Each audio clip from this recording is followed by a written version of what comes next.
ตัวนี้644.4ตัวนี้646.3นะครับก็คือมันต้องคนละความถี่กันนะครับไม่งั้นถ้าความถี่เดียวกันมันจะชนกันนะครับขอบคุณที่กดติดตามครับสวัสดีครับผมธนกรโทดีจาก thailandkit.com นะครับในคลิปวิดีโอนี้ผมจะมาอันบ็อก wireless mic นะครับจะเป็น wireless mic ที่ราคาย่อมเยานะครับสำหรับยูทูบเบอร์มือใหม่นะครับตัวนี้ราคา 1,600 กว่าบาทนะครับรวมส่งเรียบร้อยแล้วก็จะมีตัวส่ง2ตัวรับ1ตัว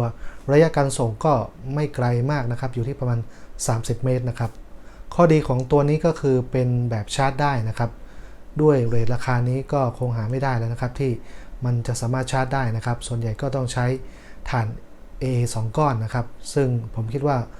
ไม่น่าจะสะดวกนะครับสำหรับในยุคปัจจุบันนะครับที่ต้องใช้ถ่าน AA อยู่นะครับแบบชาร์จน่าจะเป็นออปชันที่ดีกว่านะครับตัวนี้ชื่อว่าเชงฟูหรือเชงฟูนะครับผมไม่แน่ใจว่าผมจะอ่านถูกหรือเปล่านะครับตัวนี้เป็นรุ่น YB-02 นะครับจะมีตัวส่ง2ตัวแล้วก็ตัวรับ1ตัวนะครับส่วนอีกรุ่นหนึ่ง YB-01 นะครับก็จะมีตัวส่งแค่1ตัวรับ1ตัวนะครับราคาถ้าเป็นแค่ตัวส่ง1ตัวก็ราคา900 กว่าบาทนะครับจะราคาถูกกว่านี้มากเลยนะครับแต่ไหนๆก็ซื้อแล้วผมคิดว่าลอง2ตัวไปเลยดีกว่าส่ง2ตัวรับ1ตัวนะครับวันนี้จะมาแกะกล่องดูก่อนนะครับว่าข้างในเขาให้อะไรมาบ้างนะครับลองมาดูกันครับหน้าตากล่องก็ค่อนข้างจะโอเคนะครับเป็นกล่องสีขาวนะครับด้านล่างก็ไม่มีอะไรนะครับตัวนี้ก็มียี่ห้อแล้วก็รุ่นนะครับ YB-02 Wireless Microphone System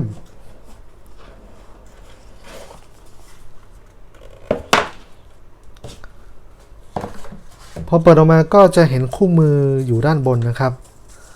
ตัวนี้ก็จะเป็นภาษาอังกฤษนะครับโอ้ไม่ใช่ตัวนี้ภาษาจีนนะครับตัวนี้ก็น่าจะเป็นภาษาอังกฤษนะครับเดี๋ยวเรามาดูรายละเอียดกันตรงนี้นิดหนึ่งนะครับตัวนี้เป็นย่าน UHF นะครับความถี่ช่วง600กว่านะครับดีเลย์น้อยกว่า10 มิลลิเซกนะครับการตอบสนองความถี่20 เฮิรตซ์ถึง20 กิโลเฮิรตซ์นะครับแบตเตอรี่อยู่ได้5ชั่วโมงระยะทางการรับส่ง30 เมตรนะครับต่อไมโครโฟน XLR Dynamic ได้นะครับแล้วก็เป็นแบบ High Resolution เสียงถอดรหัส24 บิตนะครับ48 กิโลบิต per second นะครับ Audio Dynamic Range 110 Signal to Noise Ratio นี่ค่อนข้างจะค่าดีมากเลยนะครับ110 เดซิเบลนะครับยังไงก็ต้องมาทดสอบดูกันนะครับส่วนด้านล่างก็จะเป็นข้อมูลของ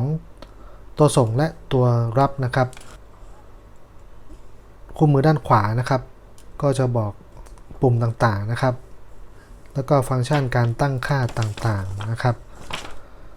ก็มีแค่นี้นะครับคู่มือมีอยู่2หน้านะครับเดี๋ยวค่อยมาดูกันอีกทีนะครับต่อมาดูข้างในนะครับข้างในก็จะมี3ตัวนะครับตัวส่ง2ตัวรับ1ตัว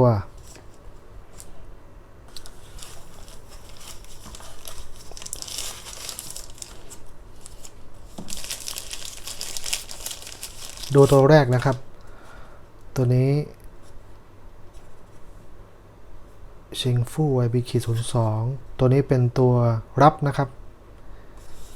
ตัวรับมาดูปุ่มนะครับตัวนี้ Line Out นะครับสามารถต่อจุดนี้นะครับไปเข้าช่องไมค์ของตัวกล้องนะครับหรือมือถือตัวนี้ปุ่มเปิดแล้วก็มีไฟแสดงสถานะรูนี้เป็นรูเสียบฟังนะครับรูมอนิเตอร์เสียงนะครับแล้วก็มีเสาอากาศเล็กๆนะครับเสาอากาศหางหนูถอดไม่ได้นะครับตัวนี้ทำเหมือนมีหน้าปัดนะครับแต่ไม่แน่ใจว่าจะมีตัวเลขอะไรขึ้นหรือเปล่านะครับ ตัวนี้ก็ฝั่งนี้ก็จะมีปุ่มบวกลบแล้วก็ปุ่มเซตนะครับตัวนี้เป็นปุ่มชาร์จนะครับ USB Type C นะครับก็น้ำหนักไม่หนักนะครับเบาๆพลาสติกคุณภาพพลาสติกถือว่าโอเคนะครับงานก็เนียบอยู่พอสมควรนะครับ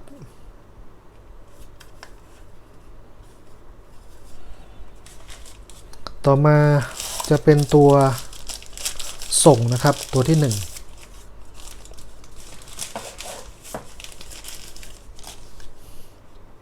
ตัวส่งเหมือนกันนะครับด้านบนก็จะมี My In นะครับตัวสวิตช์เปิดปิดมีไฟแสดงสถานะ Line In ก็คือสามารถเปิดเพลงเข้าไปนะครับเป็นเพลงแบ็กกราวด์ได้นะครับขณะเราพูดนะครับก็มีเสาอากาศหางหนูเหมือนกันนะครับดูด้านข้างก็มีปุ่มลักษณะเดียวกันกับตัวรับเลยนะครับมีบวกลบมีเซตมีช่องชาร์จ USB Type C ส่วนด้านหลังก็จะมีคำว่า TX ก็คือ transmitter นะครับคือส่งตัวนี้เป็น A นะครับช่อง A นี่ก็เอาไว้เหน็บกับกางเกงนะครับเข็มขัดงานผมว่าทำออกมาโอเคนะครับ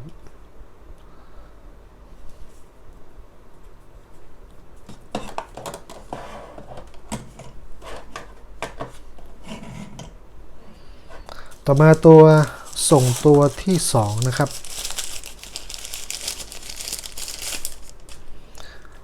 ตัวที่2ก็ลักษณะเดียวกันนะครับปุ่มต่างๆเหมือนกับตัวที่1นะครับด้านข้างก็จะมีบวกลบเซตแล้วก็ตัวช่องชาร์จ USB Type C นะครับ TX ตัวนี้เป็น B นะครับ Channel B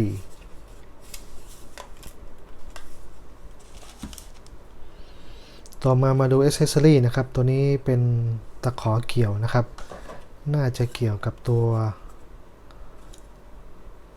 รับนะครับเพราะว่าตัวส่งมีทั้ง2ตัวแล้วนะครับ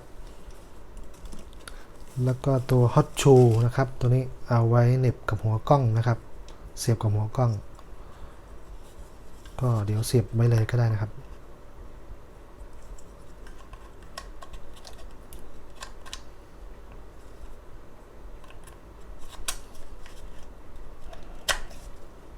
แบบนี้นะครับส่วนพลาสติกตัวนี้ดูไม่ค่อยเนียนเท่าไหร่นะครับตัวพลาสติก Hot Shoe งานยังไม่ค่อยเรียบเนียนเท่าไหร่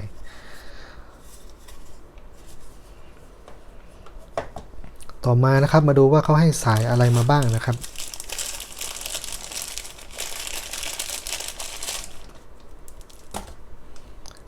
ตัวนี้ก็เป็นขั้วต่อนะครับ TRS แบบขดนะครับตัวนี้น่าจะต่อกับกล้องนะครับต่อจากตัวรับ Line Out นะครับไปที่ช่องไมค์ของตัวกล้องนะครับให้มา2เส้นนะครับตัวนี้จะเป็น TRRS นะครับตัวแปลงนะครับตัวนี้น่าจะเสียบกับมือถือนะครับในกรณีที่เราต้องการเอาตัวรับมาต่อกับมือถือนะครับก็ใช้ตัวนี้ได้นะครับ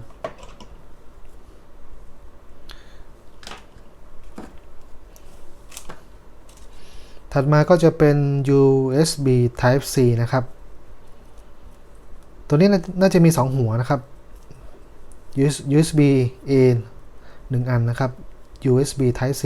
แยกเป็น2 อันนะครับสามารถเสียบตัวส่งได้พร้อมกันนะครับถ้าต้องการชาร์จพร้อมกันนะครับ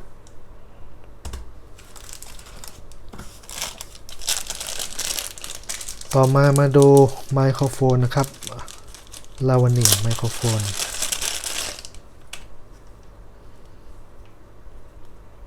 แบบนี้นะครับ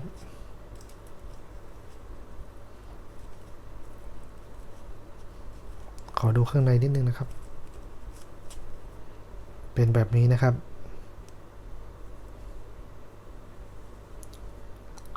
แล้วก็มีตัวฟองน้ำกันลมนะครับ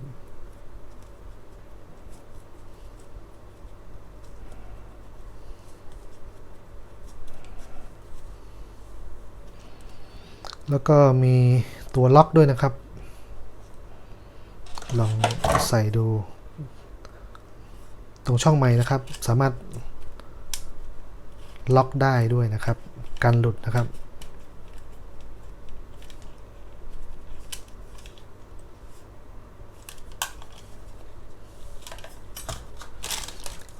ไมค์อีกตัวนะครับ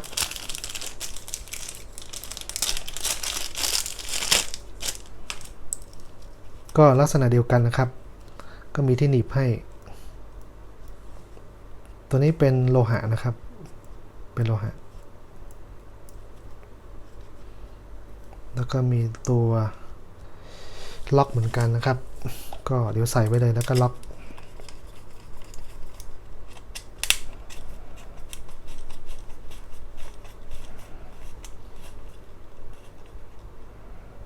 โอเคเดี๋ยวผมจะลองเปิดตัวรับดูก่อนนะครับเพราะว่าตัวส่งผมเคยเห็นในโฆษณาว่ามันมีตัวเลขขึ้นนะครับแต่ผมไม่แน่ใจว่าตัวรับมันจะมีตัวเลขขึ้นหรือเปล่านะครับตัวรับลองกดเปิดดูนะครับ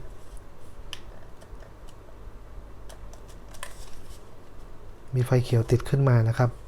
แต่ตัวนี้เป็นหน้าปัดหลอกนะครับไม่มีอะไรแสดงขึ้นมานะครับตัวนี้เป็นแบบเขาทำมาหลอกนะครับปุ่มจะกดไม่ได้นะครับก็คือตัวรับจะไม่มีปุ่มกดใดๆนะครับต่อมาดูตัวส่งซะหน่อยนะครับหลังจากเราเปิดเครื่องเสร็จแล้วมันจะขึ้นคำว่า USF แล้วก็แสดงข้อมูลของความถี่นะครับแบตเตอรี่แล้วก็รูปลำโพงที่มีสัญลักษณ์กากบาทนะครับกากบาทก็คือมันมิวเสียงอยู่นะครับไม่รับเสียงจากไมค์นะครับทุกครั้งก็ควรจะต้องกดปุ่มด้านบนอีก1ครั้งนะครับเพื่ออันมิวนะครับตัวเครื่องก็จะได้รับเสียงจากไมค์เข้ามาได้นะครับต่อมาปุ่มด้านขวานะครับบวกลบก็จะเป็นการเร่งลดเสียงวอลลุ่มรับเสียงจากไมค์นะครับตัวนี้ปรับได้8ระดับนะครับสูงสุด8ก็ลดลงมาครับต่ำสุดคือ1นะครับใครถ้าพูดเสียงดังอยู่แล้วก็อาจจะไม่จำเป็นต้องปรับให้สูงนะครับอาจจะสักแค่6ก็ได้นะครับเพราะว่ายิ่งปรับสูงไมค์ก็จะเซนซิทีฟในการรับสัญญาณนะครับอาจจะมี noise เข้ามานะครับต่อมาจะเป็นปุ่มเซตนะครับปุ่มเซตการกดปุ่มเซตพอกดเข้าไปมันจะเป็นการเปลี่ยนความถี่นะครับสังเกตว่าความถี่มันจะเรนดอมให้นะครับก็ความถี่ทั้ง2เครื่อง A กับ B ก็ไม่ควรจะเป็นความถี่เดียวกันนะครับก็ห่างๆกันหน่อยก็จะดีนะครับก็ในคลิปนี้น่าจะมีแค่นี้นะครับในการอันบ็อกของตัวนี้นะครับคอยติดตามคลิปที่2นะครับ